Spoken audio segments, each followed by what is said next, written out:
I want to dive into just leading through crisis. And, right now we're in the middle of COVID-19 and there's so much going on, but this certainly isn't the first crisis you've ever led through. And leaders who are leading today, this won't be the last crisis we ever lead through. So I just want to talk about specifically leading through crisis and just big picture.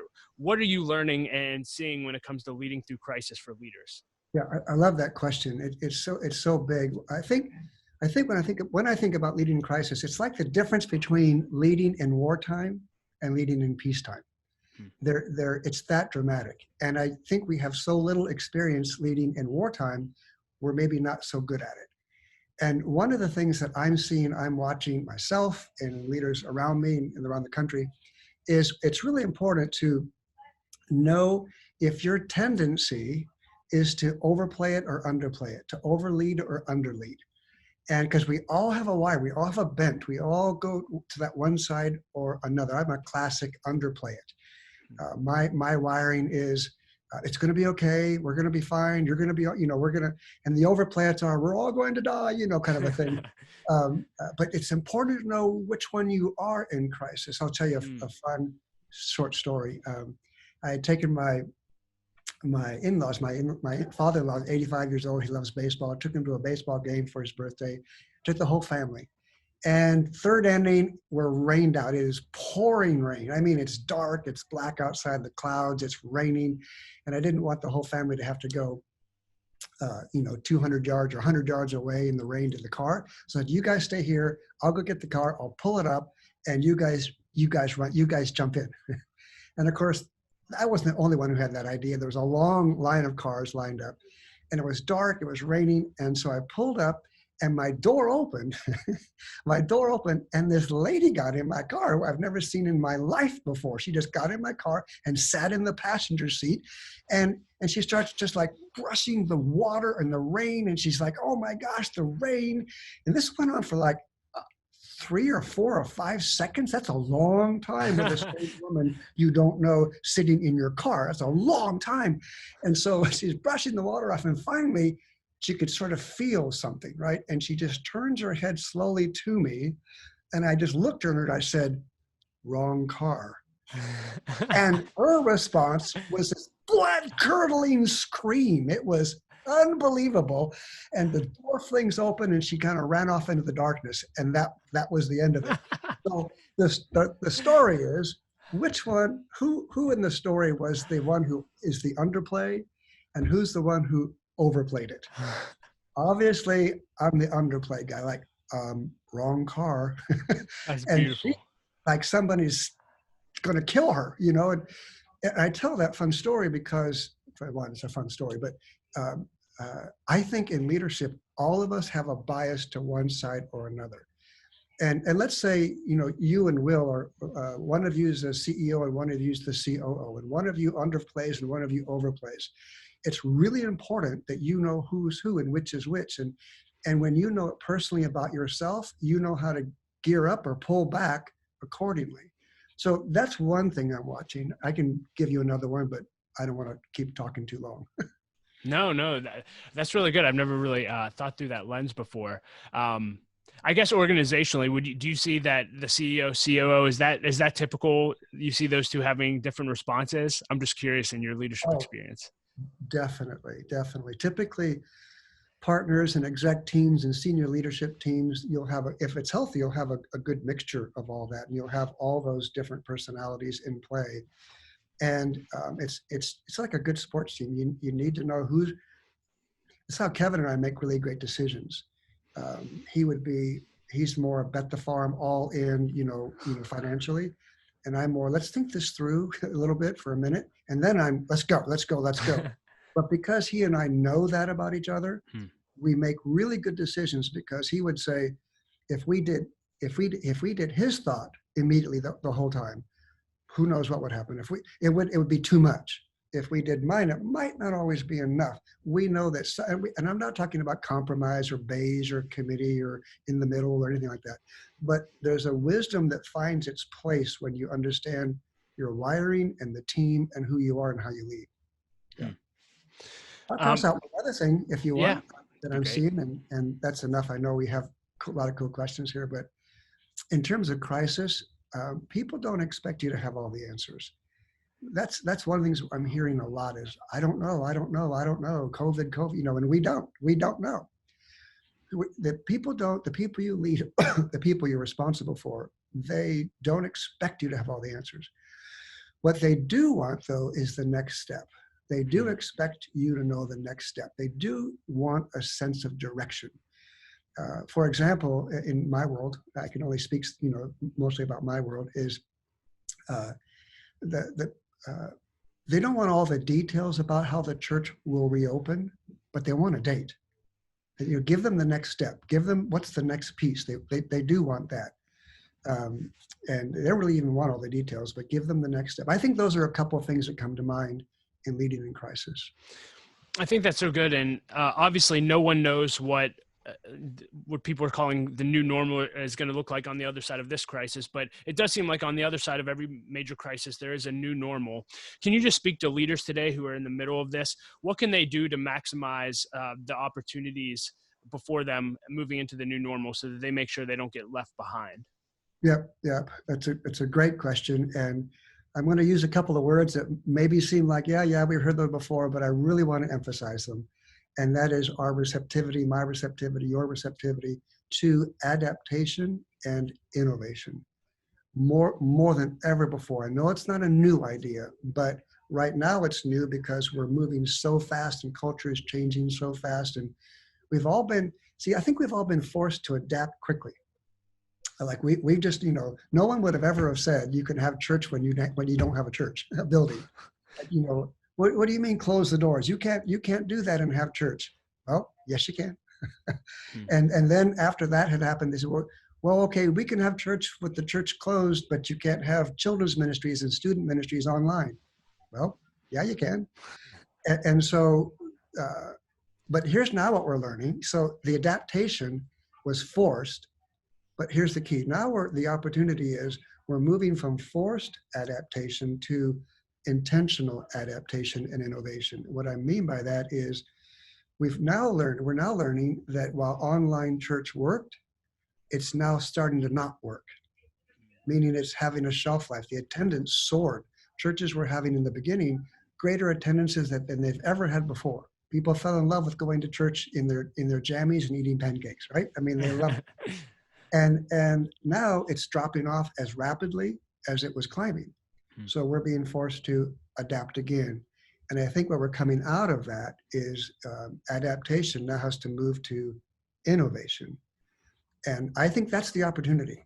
That's the opportunity is, and I kind of hesitate from saying what it is, because every community is different, every church is different, every culture's, it's got to be what fits your context. And I'm just curious how you guys process this, adapting in the middle of crisis. What does your cadence look like? Is it, hey, we're going to gather the top leaders in our organization every single day and just brainstorm? How do you guys ultimately make decisions in those meetings? How do you decide who is in the room? I'm just curious how you guys process that. We set up, our normal rhythm was the executive team and others two times a month. And we switched that to every week, plus every Tuesday morning at 1:30 in the afternoon now. Yeah. So it's every week and it's 3 hours long and it's intense and it's moving and changing, plus what we call quick connects. Our culture is really, really good at quick connects, meaning texting and quick calls and, filling in the gap. So that's the exec team that meets there. However, we have a very, very fluid process that is not based on who's in the club or what line you are on an org chart. So almost every meeting, we have a number of other leaders from the organization, anywhere in the organization, based on the agenda, not where you are on the org chart. Who needs to speak into the issue? And people are coming and going from the meeting according to the agenda, which really helps. And so we're adapting and switching and moving as quick as we're required to move. Wow. So it sounds like you guys have been able to adapt and adjust, and you'll continue to do so. However, I know also in crisis has the ability to take a lot of leaders out. There's a lot of leaders listening to this who are currently leading through crisis, and they're just getting hit hard, and maybe they feel like giving up. Can you just encourage leaders who are struggling to adapt and adjust and grow through crisis? What would you tell them? Are you talking about the challenges they face, or ones that are just kind of in a darker place and it's kind of more difficult? I mean, what are you thinking? Talk to both. Okay. Well, Or I one think, at a time. You can separate them. But yes. yeah, Yeah. we can separate them, but we can, I'm just kind of thinking because you ask really, really great questions, and they deserve thought. But, I think it starts with maybe challenges. And then sometimes when the challenges get overwhelming, we can get into a very discouraged place, and we can go there in a minute if you want to. But I think the one that's a little bit obvious, but maybe not, is we can no longer, on the challenge side, we can no longer predict the predictable. Hmm. Now, no one knows the future. No one has a crystal ball, but there are some things that are predictable. Human behavior, things that would normally happen. If we lead this way, this will happen. If we encourage this way, this will happen. That's kind of gone, at least right now. It's people's lives have been changed. There's a little bit of, or a lot, I don't know how much, of fear in the culture. Fear either with health, fear about economics. At 12 Stone, our senior and founding pastor, Kevin Myers, he kind of introduced this, not kind of, he introduced this idea of a stoplight, the imagery of a red, yellow, green. And in terms of how people come back to church. The green lights, they're the ones that, I'm running back, you open the doors, I'm running back to church. I don't need a mask. I need a hug. You know what I mean? That's the green light. And the yellow light, I'm not running back, I'm walking back. And I want a mask, and I want to know that you got this thing safe for me and my family. And the red light is, I'm not sure I'm coming back. And maybe I will, maybe I won't. I've got some concerns about all this stuff. And so, that alone has made what was predictable, for example, who might not come back to church and when, to you really don't know. And so I think the practical thing that's coming out of that, you don't want to just give the discouragement, now what do you do about it, right? Is we've got to listen better than we've ever listened before. Wow. I think all good leaders listened, but I think we've got to listen better than we've ever listened before. There's other things we could talk about, especially in terms of economic realities, connecting that to do you overplay or underplay. But let me go to where you might have started a minute ago. I think for leaders who are really discouraged, or this is just getting to you, and I get that, man. I get this. It's like one thing after another thing after another, and maybe you don't have a lot of help. I think the first thing to hold on to, really hold on to, is that no crisis is ever permanent. History tells us no crisis is ever permanent. You're going to get through this. That doesn't mean it's going to be easy, but you're going to get through this. Which then leads to, I think, a really strong, important point is you're going to get through it, but you can't hide going through it. You can't duck. You can't cover up and just kind of, when it blows over, you'll get back in. You've got to go through it. You've got to lean into it. You've got to embrace it. Or you're going to, I'll be really blunt, you're going to get buried by it. And then the third thing I would say is ask for help. There's somebody that can help you. Don't try to do this by yourself. There's somebody nearby. There's someone in your church, or someone in your company, somebody in your business. There's somebody nearby. They'll help you. Just get somebody to talk to. Don't do this in isolation. That's what I would say. That's so good, Dan. I want to go back to just something you said I thought was so brilliant. The way leaders need to listen like they've never listened before. Mm-hmm. Can you talk to leaders about listening? Yep. Yeah. And it's not that leaders don't want to listen. It's that sometimes we just go so fast. And you have so much pressure and you've got so much going. Yeah. And by nature, not all leaders, but by nature, most are kind of type A. Well, I mean, that's not true, but they're moving. And so sometimes we think we're listening and we're not.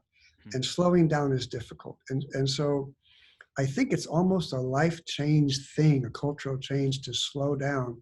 We sort of learned a little bit about that in, shelter, what's the phrase?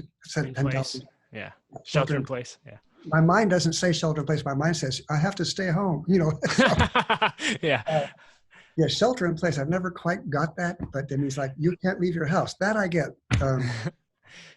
And so we've been practicing doing something at home that's more difficult than we thought. And we're seeing what slowing down could look like. even in our home. And so one of the things here, I'll give you one practical example. At 12 Stone, we're not a big survey culture. We're not really big on, well, let's see what 10,000 people think, or let's see what 200 people think. Not that we don't want to know, we do, but because we have a high sense of integrity about a survey. And number one, if you take a survey, you need to tell people the results.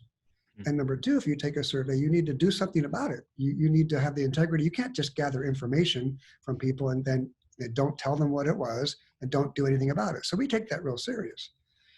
And we're engaging now in the first time of a little more survey work. And what do you think? And where are you at? And what are you doing? And to me, that's a form of listening. And then we sit down and have deeper conversations to say, tell us more. We need to understand more. Especially even if we add in the issue now, the racial injustice. It's tell us more. We need to understand more. We're listening better than we ever have. Yeah, that's so good, and such a challenge to leaders. Thank you for that, Dan. I want to shift a little bit and talk about your brand new book I'm holding up called The Confident Leader. As soon as I saw the title of this, I'm like, yep, I need to buy that now. Fantastic book. And I have several questions around it, but the first one is, do leaders really struggle with confidence? Like, why would anyone need to write this book, Dan? Tell me about that. Yes, they do. They do. And now, not in a debilitating way that they turtle up and they go home, but in a way that when the chips are down, they don't always, and the pressure's up, they just don't always function at their best, and they miss out on their best. And here's the thing. You don't really notice it or see it maybe in a day or a week or a couple of months. And that's one of the benefits I have of leading as long as I have is I get to coach and be around leaders that I've known literally for decades. And so I can see it with a wider view and a longer view. And it's over a long period of time where it's barely perceptible in the short run. It's really obvious in the long run where you're just not operating at your best, and over the years it takes its toll. So why did I write the book? I wrote it because I interact with these leaders, with men and women, and they experience more of what I call a roller coaster confidence. It's ups and downs according to performance and external things around them. In the church world, one of the obvious external performance things is your attendance on a Sunday. In business, it could be sales. It's a lot of things that come at you, and it gets to you. And I'll tell you what happens, and this is a pattern I've watched for a long time, is it first begins to settle into self-doubt. And maybe not a big deal. You kind of brush it off, dust your knees off and get them going, but then it hits you again and it hits you again. And the self-doubt then leads to pretending. And it's pretending that you're all together and you're all good and it's all working when it really isn't. And then there's a psychological mechanism that kicks in when it goes from self-doubt to pretending. By the way, this takes a long time. This isn't something that happens in a week. That in the pretending phase is, that I'm good and I got it all together and I got all the answers, and of course you don't. Is then you go to make it work in your mind and to make it work in your context, in your job, in your business, you start lowering the bar and lowering the standard to make it work. And I've just watched that for a long time, and you just don't have to do that. Just don't have to do that. Yeah. So, you talk about the goal of the book is to get to a place of authentic confidence. Can you kind of cast vision for what confidence should look like in a leader's life? Yeah. That's a gigantic thing. I wrote 15 chapters on it. But if I could narrow it, let me read the book. Open the book. Yeah. But I think though, if I could put it down into two big parts, and one is a reliance on God's presence and power in all that you do. Now, I'm speaking, of course, from a place of faith, obviously, but a reliance on God's power, His presence in your life, where you just know there's a consistent assurance of Him with you. I'm going to just stop there for a second, because what I don't mean is, am I going to heaven? Am I saved? Does Jesus love me? I'm not talking about that. You know that. But I talk to leaders all the time where they know God loves them. Their theology is right. They get it. It's not do they love me and am I going to heaven and all that kind of stuff. It's, is he with me? Like, is God, okay, I'm in it. Are you in it with me? I'm not sure you're with me right now. I know you love me, but are you with me? And when leaders get really honest about that, that's a big deal. And so that's part one. And part two is a development of your own gifts and talents, your own abilities. And that really just speaks to the partnership that I think there's a partnership that exists between God and man and God and woman. And I think when we miss that is we miss the confidence. And where people get in trouble, either with overconfidence or underconfidence, right? Because either one's not good. Either one gets you in trouble. Is when you favor one or the other too much. Like when you say, well, it's all about God, kind of a fatalistic thing. Well, it's all about God and it's all God's will and whatever, and I just, whatever. Okay, that's a mistake. Or it's no, I'll do the work. I'll make it happen. It's all about me. You know, I just, it's a partnership, and that authentic, consistent partnership and understanding that and spending your life working on it. That's what makes the foundation of your confidence breathe better.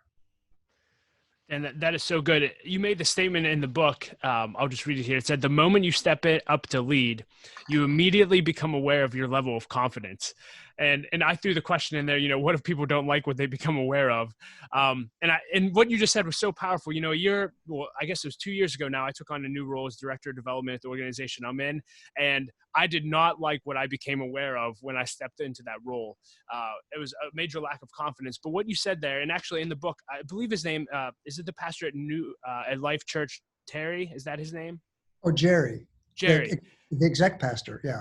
Yeah, he made a statement very similar to what you said about God partnering with him. And there was a time where he felt like the church was outgrowing him. Yes. And he had to come back to the fact that God put me here. And if God put me here and is with me, I'll have the ability to grow. And I feel like that was what was missing when I became aware that I don't know if I have what it takes to be in this position. But putting my confidence in that, I just think what you just shared is leaders, you need to hear that over and over again. Rewind, rewind, rewind.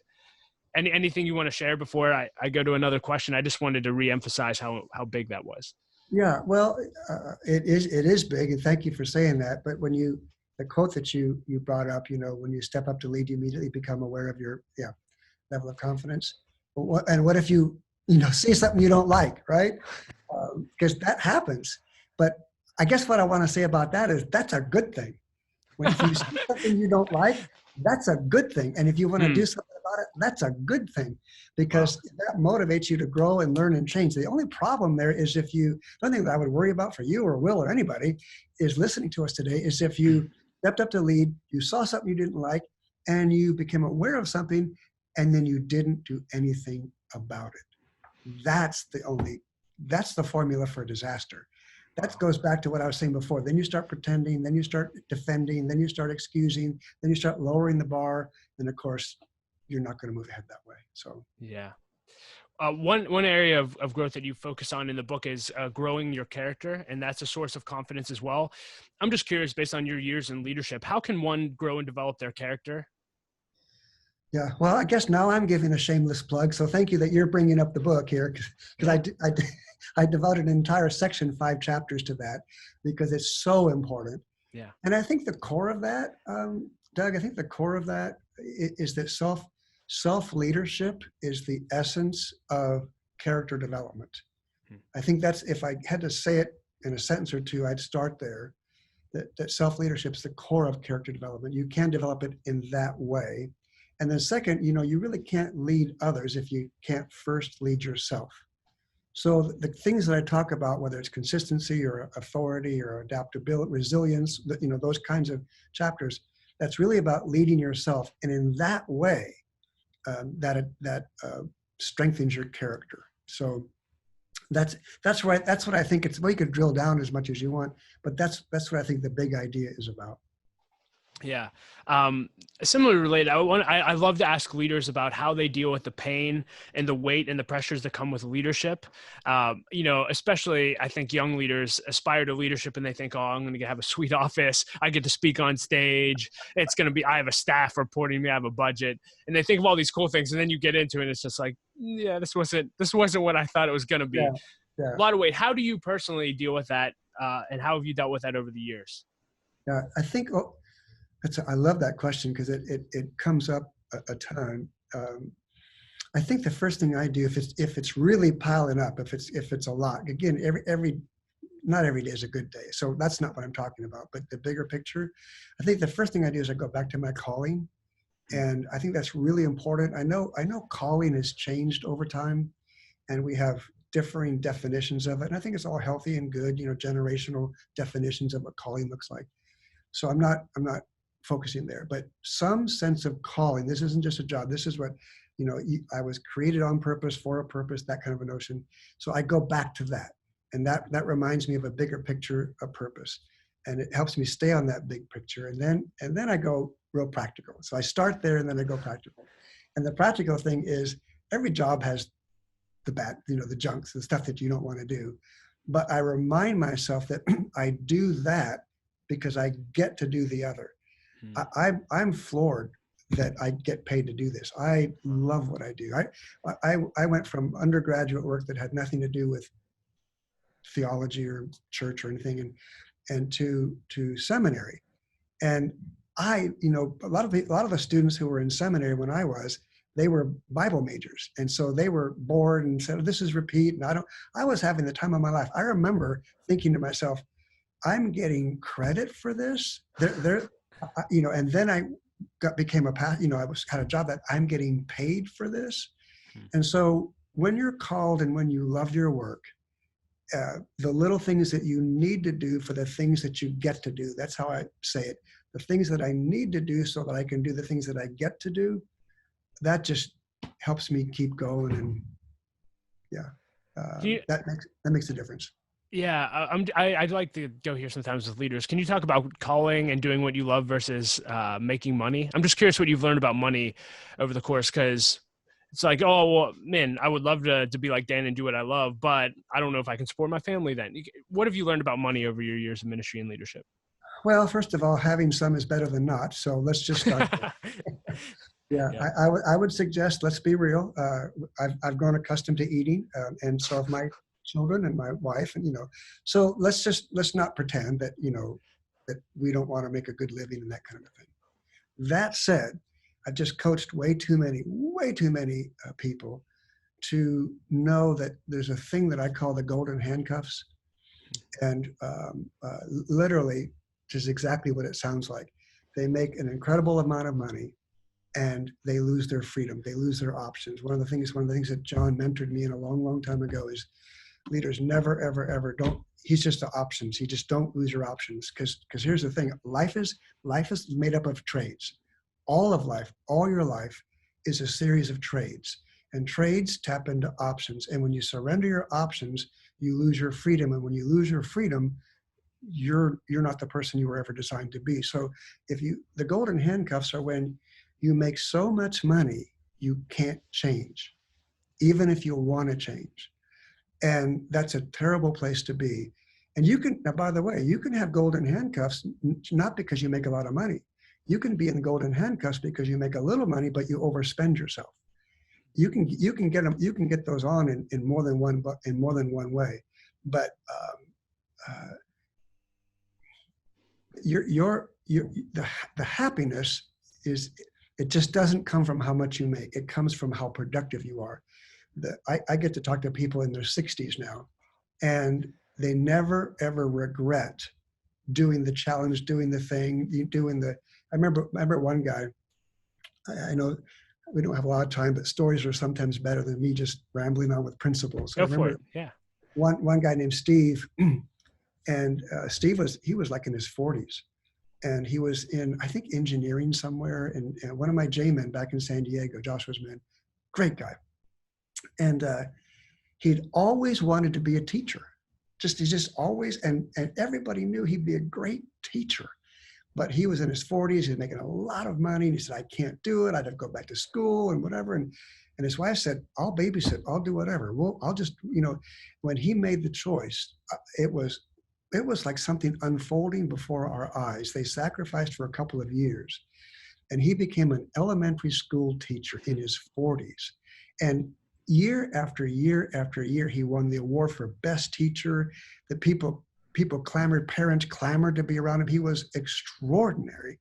And it was one of those things where he was almost locked into the golden handcuffs. And he said, no, I'm going to do what I'm called to do, what I love to do, what I've always wanted to do. He did it. And to this day, and that story I could tell 100 times.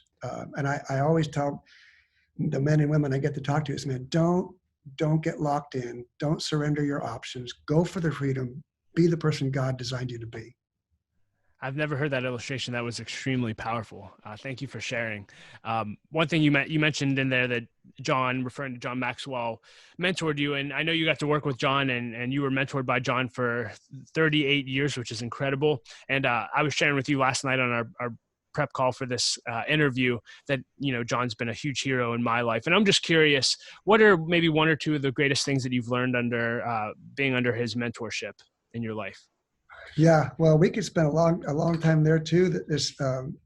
But with John, I think I would start by saying it's a little bit more attitude, things like attitude and generosity and how he thinks, which is something that's a big deal to me. So I don't always want to know what my mentor would do, what the advice is, which is always great. I always want to, John, what would you do? I've got a problem to solve. Help me, right? And of course, I'm grateful for his advice because it's always so good. But what I've really worked on for 38 years is how he thinks. Because when I learned how somebody thinks, whether it's any of the people who have mentored me, then I can multiply their wisdom into a lot of other things. But I'll give you one. I give you many of kind of life-changing things, and that was, people don't care how much you know till they know how much you care. And of course, there's a lot of stories attached to that, stories that now are in his books and he talks about and stuff. But I might have been one of the first ones he said that to back in 1982, I think it was. and I'll tell you, if we had time, I don't think we do. If we had time, it's a longer story. You would see that I probably wouldn't be here on this podcast with you today had he not had that moment with me then, coaching me with the way I approach coaching is pay attention. I think sometimes we overcomplicate coaching. We want to make all these charts and graphs and things, and coaching really comes down to two words: pay attention. And if you pay attention to the people that you lead, the people who are close to you, you can have the right word in the right time at the right moment. And that's what a good coach does to help you win. And so he did in that moment. And in that moment, had he not walked me through, people care, people don't care how much you know till they know how much you care, I probably wouldn't be here. I probably would not have made it in ministry. And so I'm eternally grateful for him and that principle and about 50 others. He's still coaching me and teaching me stuff now, which is awesome. Yeah, I think he was doing a live and he just shared that you would text him, hey, it's been 38 years. I'm still learning from him. So that was awesome. This may be the same answer, pay attention, but I want to ask it in case you have more to say about it. But in the book, The Confident Leader, you made a statement that caring about people is not automatic. And I think sometimes as leaders, especially in a ministry and nonprofit world, we think that just because we're Christians, we love and care for people. But clearly you make the statement that that's not the case. Can you talk about that? Yeah, well, I think we all know it's not the case. Whether it's you've been in a restaurant, you go, I don't think the waiter cares about me. If you had a boss, I don't think if you had a doctor or mechanic, something, I'm pretty sure he doesn't care. So we know that's true. It's not automatic. And I think that, and I'm not talking about a leader or somebody who literally is just some Machiavellian. I don't really care about people. I don't mean that. I think there's a couple of categories. Well, let me back up. I think sometimes there is care, but you're so overwhelmed with your own problems and you're so consumed with trying to solve things and just navigate your own life, you don't have any space left so you've got to figure that part out first. Because if you're so consumed in your world, you shrink your world. It's like this: somebody who is really sick, right? Somebody who has cancer or something. Well, their world naturally, understandably shrinks because they're trying to survive. Well, leaders do that emotionally. When they're overwhelmed with their problems, their leadership capacity shrinks because they're trying to survive themselves. You've got to lead bigger than that. That's the starting place. Then I think there's a couple of groups. The first group is that leaders, they don't care necessarily, but they want to. They know they don't feel what they need to feel, but they want to.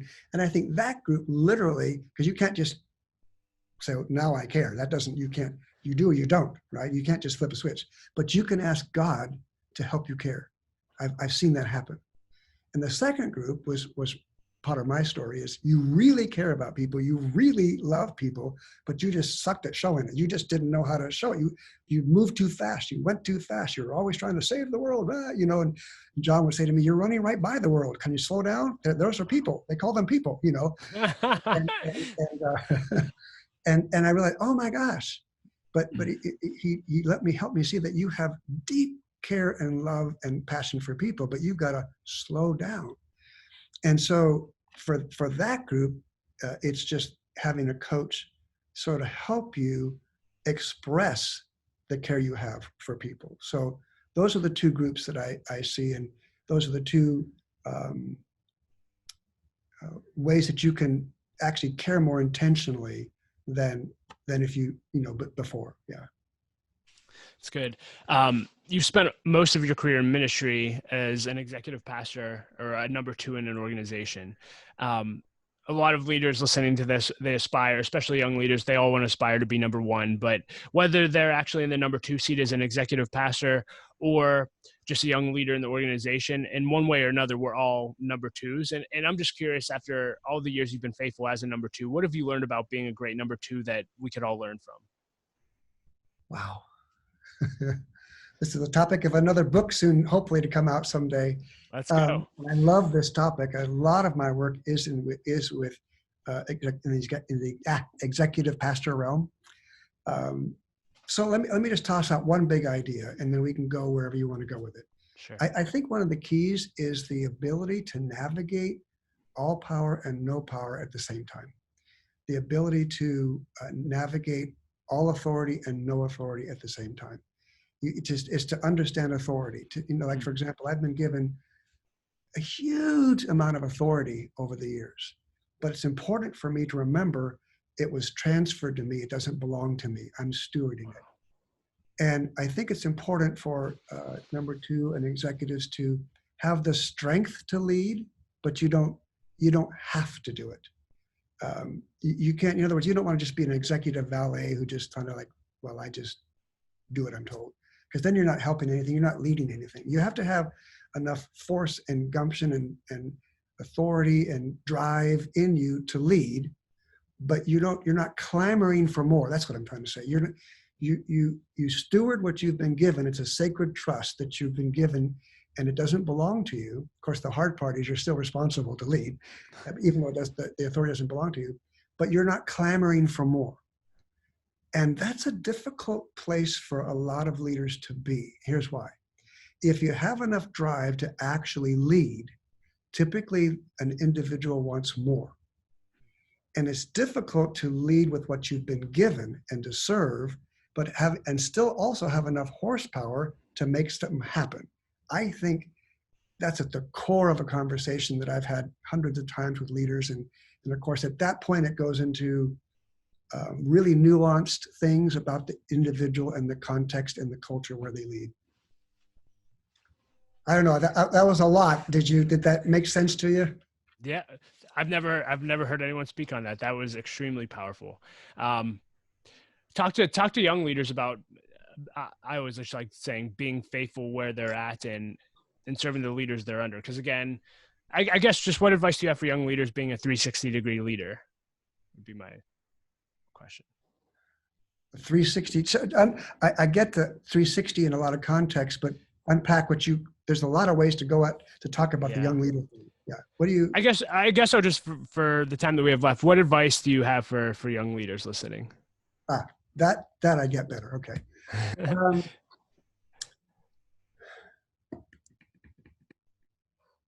here's I love the young lead. We have a really, really young staff. And one of the things that comes up a lot is they want to, I hate saying they, but you're talking to somebody who loves the young leaders. They want to rise fast. They want to rise really fast. And well, I want to be promoted. Give me more responsibility. I said, you've been here for 8.5 minutes. What just calm down for a second, and here's what I say is, build the thing you've been given. Don't fuss about, don't get frustrated about the thing that you want that you don't have. Build the thing you were picked for. Build the thing, somebody picked you. Somebody thinks you're awesome. Build. Grow the thing you were given. And I promise you'll get noticed. And the second thing is, so don't get frustrated about what you don't have. Build the thing you were given. That's one. And the second is, enjoy it. Have fun. There's the two things have to go together. Fruit and joy, if you want to be old-fashioned or use scripture, which is not old-fashioned, Spirit, Galatians 5, but fruit or productivity or results, whatever word you like better, but fruit and joy, you've got to have both, because you won't go the distance without both.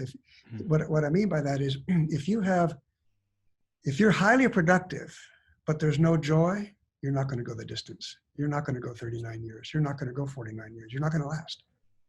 And if you have lots of joy, like, woo, party on, but you're not getting anything done, dude, that's not going to work either. You've got to have both. One of my favorite things to do with young leaders, actually, any leaders of any age, is over a cup of coffee. Now it's tea for me, I'm a tea. Hey, real men drink tea. Come on. So wait, I have to dive into that, because I'm a coffee addict, no doubt. Did you intentionally quit drinking coffee, it sounds like? You know what? My body intentionally aged and said, we're not going to do this anymore. Okay. And so I just, rather than whine and pout, because I loved coffee. I loved the smell of coffee. It was awesome. Yeah. It's social. I'm very, I thought, I'm not going to complain. I'm going to drink tea. I'm going to make it an art. I'm going to find the best teas all over the world. I'm going to get into it. Wow. So I've made it fun. And so that's how I got into tea. But one of my favorite things to do is, with a young leader or a leader of any age, is to literally write, and this is the best coaching conversation, again, keep it simple. I literally write the two words on a napkin, fruit and joy. And I spin it around and push it across the table and say, talk to me. And inevitably, one of those two sides is not happening. And then I say, let's talk about it. Either they're productive, but they're not happy, or they're happy, but they're not productive. And I'm telling you, you've got to have both. Wow. So good. Well, I'm going to use a lot of napkins coming up. Anyway, that's beautiful. I want to dive into the lightning round in a second, but I want to give you an opportunity. Again, we're talking about the book, The Confident Leader, that Dan just wrote. He also wrote multiple other books. He's always writing blog posts and helpful emails. And so, Dan, can you just tell the audience, where can they find you and connect with you? The easiest thing is danreiland.com, REILAND, just my blog. I don't have a website. That is kind of my simple, everything free kind of place to go, danreiland.com. You can read a lot of stuff there. Amazon's an easy place to get Confident Leader. I think that's fast and easy. And then, of course, 12 Stone Church. I'm just really easy to find. And I try to be helpful to as many as I can. Well, you're very helpful to everyone listening to this, so thanks again. And let's dive right into the lightning round again. These are just a bunch of fun questions that I like to ask leaders. And the first one is this: what is the best advice you've ever received, and who gave it to you? Oh, wow. I can't say Jesus on this one, right? It's because you can. This is the Sunday school answer I'm supposed to give. Well, I am blessed with a lot of incredible mentors, and of course, John the longest, and so. And there's so many things I could pick from that John has said. So I'm going to just pick one. I don't know if I can rank order them. It's, but I think a long time ago, sometimes it's when you hear what you hear in the moment you hear it, kind of like a book you read. It's the time you read it. I remember one time John saying, Dano, he calls me Dano. He said, Dano, it's not what happens to you, It's what happens in you. And there was just, and I know that's been said 1,000 times, but it was in that moment, it was hearing it back then, that it was a foundational moment. And it's just so true. There's so many things that are going to come at all of us as leaders, and that doesn't matter. It's what happens in you. It's how you respond. It's what you do with it that matters. If you could put a quote on a billboard for everyone to read, what would it say? Oh, I should have looked at your lightning round questions. I'll tell you one I love. When you've done all you can do, go to bed. God is still up. I love that. So good. What's the best purchase you've made in the last year for $100 or less? Well, I can't say tea, and I can't fit my guitar addiction in under $100. The best purchase? Yep. In under $100. Oh, I know. I'm recently learning a new thing. John was helping me. I don't do video very well. I'm a in live teaching, coaching, pastor type, coach type. But I've been pushed by some of my team to video and to put out there. And something happens though when the light goes on, my brain goes off. But I said, you know what? I'm always up for a challenge. I'm always eager to learn something new, and I'm game, and I'm doing it. So I did. I bought something for under $100 that's fun, and it's helping me learn and grow. I bought a mic. I bought a mic to goes in my iPhone, and that little light thing, and we are rocking and rolling with videos, baby. Ooh, oh, that's awesome! Way to go. What's the top 2 or 3 books that you've found yourself handing out in the last year? I'm just curious. Last year, I'm a book guy, so that's a tough one too. One of my coaches and dear friends, Dr. Sam Chand. I love this book. I love it because I love it, but also because the pastors, I took our 8 campus pastors through it, and they loved it. And it's called Bigger, Faster Leadership. The Suez Canal and the Panama Canal. And he just does this beautiful interplay between the leadership and history and the president and governments and people losing their lives and very complex, big decisions, and then takes it into your practical world, called Bigger, Faster Leadership. That's a really, really good book. A couple others, again, going back maybe a year and a half, but I really adapted them. See if I can get the titles right. But one is called Essentialism, I think. And the other is Deep Work. I kind of read them as a thing together, Deep Work and Essentialism. They're not light reads, they're not easy reads, but they're powerful, they're really good. And I think today with people, the clamoring for time, the less time, the busyness, thing, when do you get real work done? When do you get deep work done? How do you organize yourself? How do you do that in a real way? Those 2 books, Deep Work and Essentialism, are really, really, is it McEwen and Yep. And who's the other one on Deep Is Work? It Cal Newport, maybe? Yeah. Cal Newport. Very good. Very good. Yeah. Those 3 books come to the top of my mind. They're really good. Do you listen to podcasts? And if you do, what are your go-tos? I do. I run every day, and I listen to podcasts and stuff. Well, I'm a big fan of Carey Nieuwhof. He's a great friend, and he just has an extraordinary gift about him. Yes. He can just get people to say anything, and he brings extraordinary people on. So I'm grateful for my friend Carey. And of course, I'm a fan of Andy Stanley. He's got a leadership series that he does. I listen to, and from there, I think I just go broad and wide. It's people send me listen to this. Those are probably 2 of my go-tos, and then others are just stuff that gets sent my way. Yeah. Obviously, I'll leave off John Maxwell. Yeah, there we go. He's been doing a series on Mondays and on, oh my gosh, it's so good. So good. Have you been listening to some of it? Oh yeah. Anything the guy releases, I'm on. I love it. It's really good. Yeah. You get to spend time with a lot of great leaders. I'm curious, do you have a go-to question that no matter how many times you have dinners with leaders, you always ask this question? I do.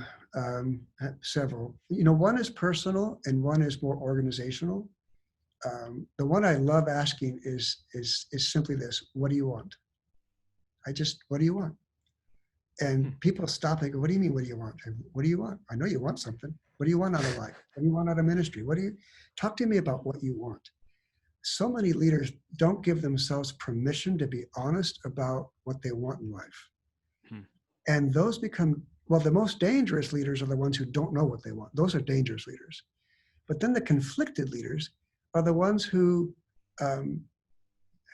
they get tripped up in the difference between wanting something and theologically. Am I allowed to want something in life? Am I, and because of course you are. God made you that way. Here's where we get messed up. It's believing you can have everything you want. That's where you get messed up. I think we need to be honest about what you want and pursue that with abandon in alignment with God's will, but just keep the boundary of you can't have everything that you want. So I love asking leaders that because so many have never thought about it. The organizational question I like to ask is, because this one trips everybody up and it still trips me up, is how are decisions made? People always go cross-eyed with that question, like, I don't know, it's kind of a circus here. I don't really know how decisions are made, and it's kind of true. If you dive into as a consultant, and even here, it's not a circus, but it's difficult. I don't know that I can't remember a place where I've been to where it's just clean and pure and everybody knows how decisions are made. Wow. And yet it's one of the most critical functions of leadership in any organization, and we don't know how to do it. Well, we're about to find. Oh, go ahead. That's it. Well, I was going to say we're about to find out because I'm just going to reverse this on you. What do you want? What do I want? Yeah. I think my legacy has to be raising up thousands and thousands of leaders who they get there faster, they go farther, they go faster, and they go farther because of a little contribution that I've made. I think that's what I want. Now, obviously, at the core of me, that's my global passion leadership thing, why I think God made me, why he put me here. Obviously, what I really want at the core of me is deep and meaningful relationships with my family and close friends. And so, and the older I get and the older people around me get, I think the number one regret, it's not the bucket list thing that people have. The number one regret is when their relationships closest to them aren't right. And so I live for that. Andy Stanley said something there when I was at North Point. Of course, he's a brilliant, brilliant individual and a brilliant teacher. And he said something about family life that just, it was one of those moments that just hits you. He said, this is back in, I don't know, the late 90s, I guess. He said, well, Sandra and I we do our family in such a way. We lead our kids and we love our kids and do our family in such a way. He says it far more eloquently, but I'll get there. In such a way so that when one day they grow up and leave, they'll want to come back. That's a brilliant statement. Wow. Because that's an entire lifetime of how to lead in such a way that you raise your children strong enough to leave, but once they leave, they want to come back. And Patty and I have worked on that, and our kids come back, and we love that. And now our granddaughter, and she's there. So that's really a big deal. That's really important. But for me, legacy-wise, what do I want? I want to have helped thousands of leaders lead bigger, faster, and farther than they have in the past. Yeah, well, I know you've helped us today, and you're helping everyone listening to this. And so thank you for that. And as we close, is there anything else you want to leave leaders with today as we wrap up? I think you have done a good job interviewing, and I think we're good to go. Just stay in the game. Don't let this COVID thing get you down. Keep your head up and keep going.